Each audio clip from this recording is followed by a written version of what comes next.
Welcome to HIP, so-called Health Insurance Personalized. This is Consumer's Doctor. On the behalf of Foremost Organization, we have been talking about personalized health insurance, personalized healthcare, and we have been talking on different topics on Medicare, Medicaid, and let's see, we as a country have spent $3.7 trillion. $3.7 trillion every year. That's not just every year. From 2017, we spent about 2000, we spent about 3.7, and we still rank 37th among the most advanced countries in the world, folks, which is simply not acceptable. We really need to do a better job at it.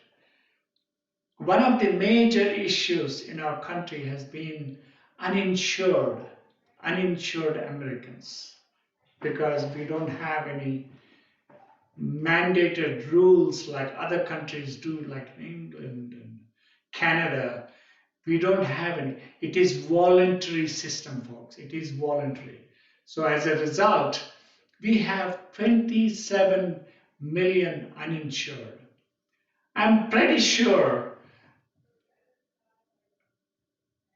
more than half of them, they can buy insurance. They can afford to buy an insurance, but voluntarily choose not to.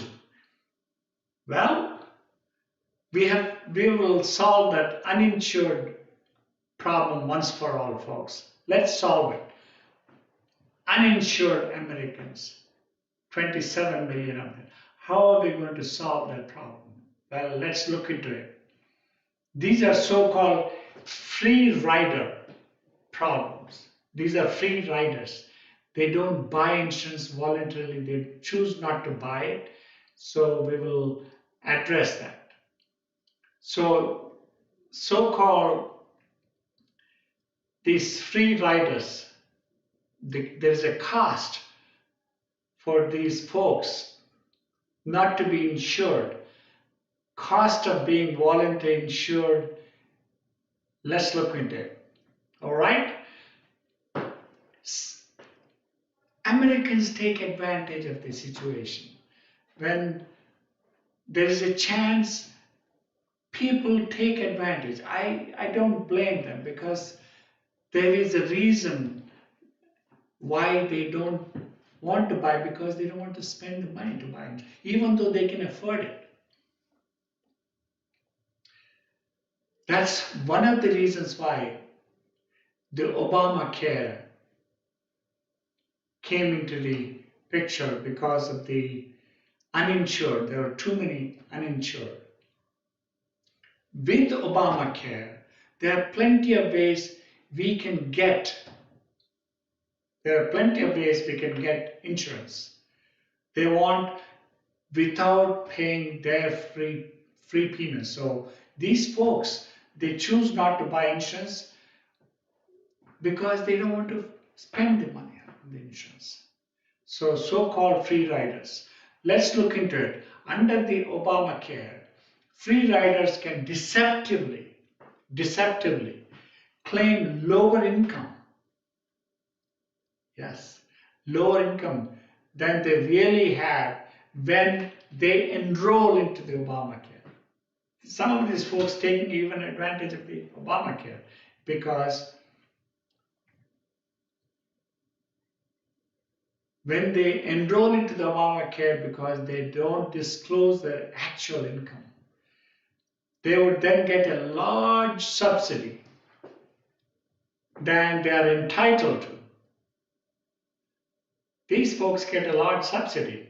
They can pay a few months premium when sick and drop out, then when recover, only to re-enroll later when they are sick.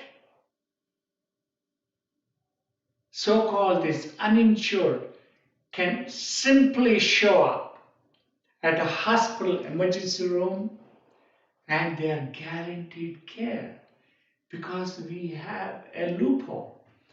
So-called when a person uninsured shows up at the hospital, there's a law, it's called EMTALA.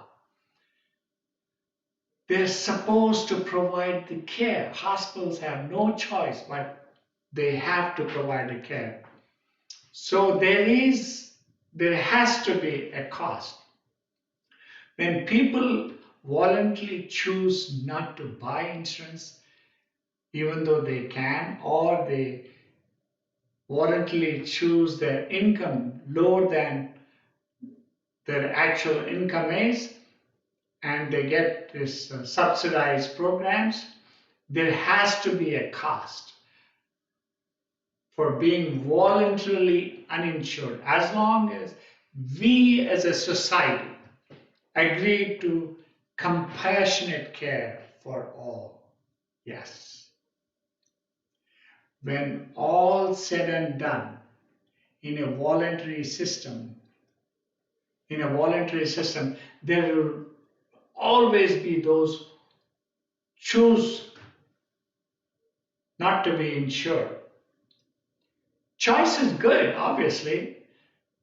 It's what we all want. We don't want to spend the money for healthcare.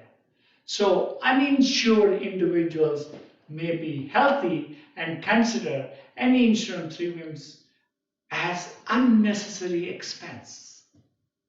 Unnecessary expenses for a healthy. I'm a healthy individual. Why do I have to pay for the health insurance? That's what they choose. Few of them, believe it or not, few of them may be even rich enough to pay cash for any illness. And all claims they may suffer. They're rich enough to pay cash. But that's what they choose. If that's what it is, there is 100. See, what happens is voluntarily choose not to pay by insurance. Just like that, there's 100% probability that we will all die at some point. Everyone will need health insurance to access healthcare. When healthcare is ultimately needed by the uninsured, any condition, illness, or accident presented, then they will be considered as a pre-existing condition. If they go and apply for it, they will be considered as a pre-existing. So they will be categorized. If people voluntarily not to buy insurance, later on down the line, they will be considered that not having insurance itself is a liability. So they will be considered as a pre-existing condition. So their premiums later on will be a lot higher. The only insurance option will be then is impaired health support plans. So if people voluntarily not to buy insurance, there are consequences, folks. Consequences are later on when they try to buy it, they will be categorized into uninsured as they will have higher premium. The uninsured will be considered as a pre-existing condition.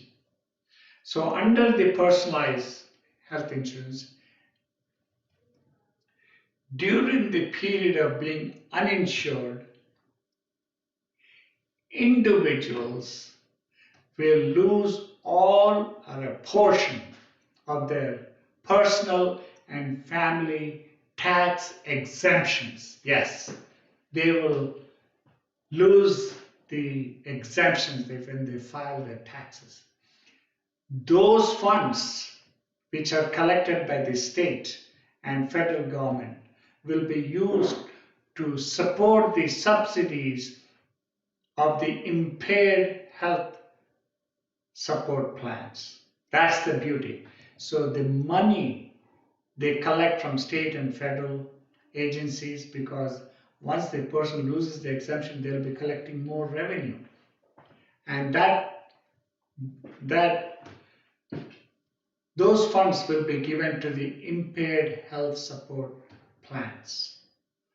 So those voluntarily uninsured will eventually need the benefits of the impaired health support group. I hope you guys are getting it. So they will be supporting this impaired health support group. So consider the penalty, the forfeited funds, a so-called a prepayment of the coverage by voluntarily uninsured towards the impaired health support group. Folks, to make it simple, if a person voluntarily chooses not to buy insurance, later on when they try to apply for the insurance, they will be categorized as a pre-existing condition. That's what I'm trying to tell you. I know it's a little bit confusing, but they will be considered. And those people who are uninsured, they will be exempted. Those exemptions, they will also lose exemptions from personal and annual taxes for individual or a family. They will lose those exemptions. So the state and federal governments will be able to collect more revenue from those people. So State Department of Revenue and the IRS will calculate the increased income tax from return showing the loss of exemptions and submit the tax amount to cover the claims and other expenses of the impaired health support group.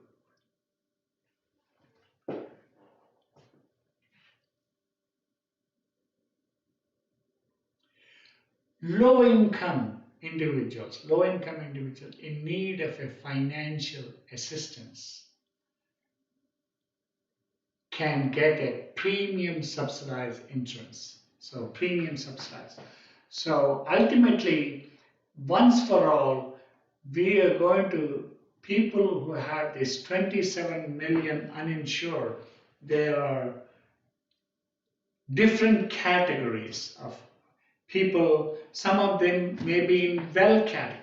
When you categorize the risks into different categories, if people are in well category and they don't buy the insurance, then they not only they lose the exemptions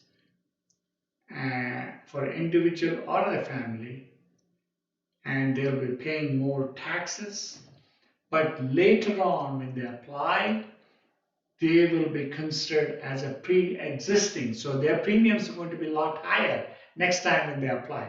See, they lose both ways. So they have to, obviously, we are enforcing that.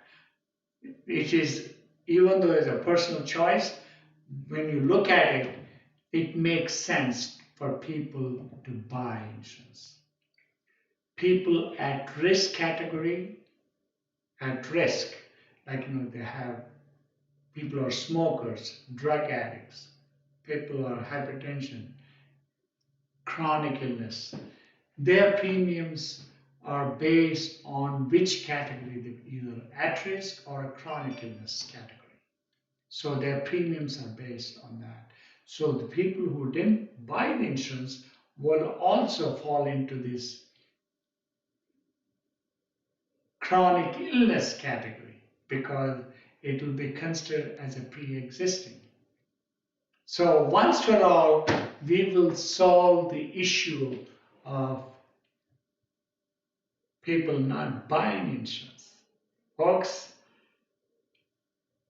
I hope this will address the problem of uninsured, so-called uninsured. If people truly have economic problem, they cannot buy insurance, these folks, we need to help them. We need to give them, and also we can get not only the lower subsidized plans, and we may have to give them certificate of guaranteed coverage by the health review authority, so they will get the insurance. So I think it is very important why people will not buy insurance. There are consequences. If they're truly economically impaired or disabled folks, they need assistance. If economically impaired, they can either get a subsidized or they can get a certificate of guaranteed coverage. People who are disabled, their premiums also could be subsidized, or they can also get certificate of guaranteed coverage. So impaired health support groups is the main focus we need to be addressing. We need to take care of these folks as a society. We all have to take care of these folks as a society. We need to not only help them to buy insurance, also help them to take care of themselves and incentivize them. Incentivize them. This is what the beauty about in a democratic country. You don't, in socialized medicine, you have uniform law, and it is consumers are not given the choice in the socialized medicine, folks. I'm not kidding. If you go to Canadian health or British health, consumers have no choice. Consumers are in the back burner. We as Americans want freedom in healthcare.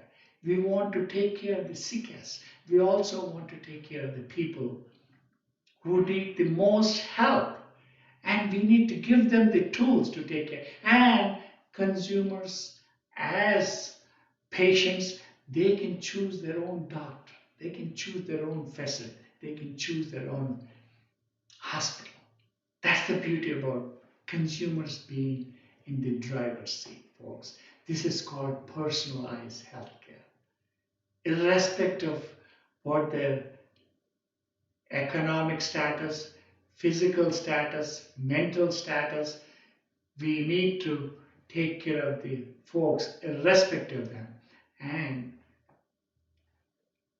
as consumers, as you know, in other sectors, in retail and groceries and anything else, consumers demand affordability.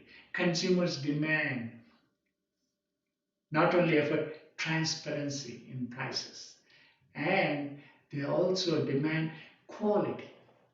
Look at the Amazons and Google. We have transformed our amenities. So can they literally drop your grocery right in front of your door. How about that? Don't you want to have the same service in healthcare? I bet all Americans want not only the freedom, they want quality. With telemedicine, telehealth, AI, you name it. The technology is on the consumer side, folks. We all have to take advantage of it. Let's do it, folks. If you're getting my message, people have to buy insurance. It is, even though it's voluntarily, if they voluntarily they don't buy, there are consequences, folks. There are consequences. I hope I've given that whatever the message I wanted to. If you do like this channel, subscribe, share, and make some comment, folks. Make some comments. I love to hear from you. I love you guys. I love you from the bottom of my heart.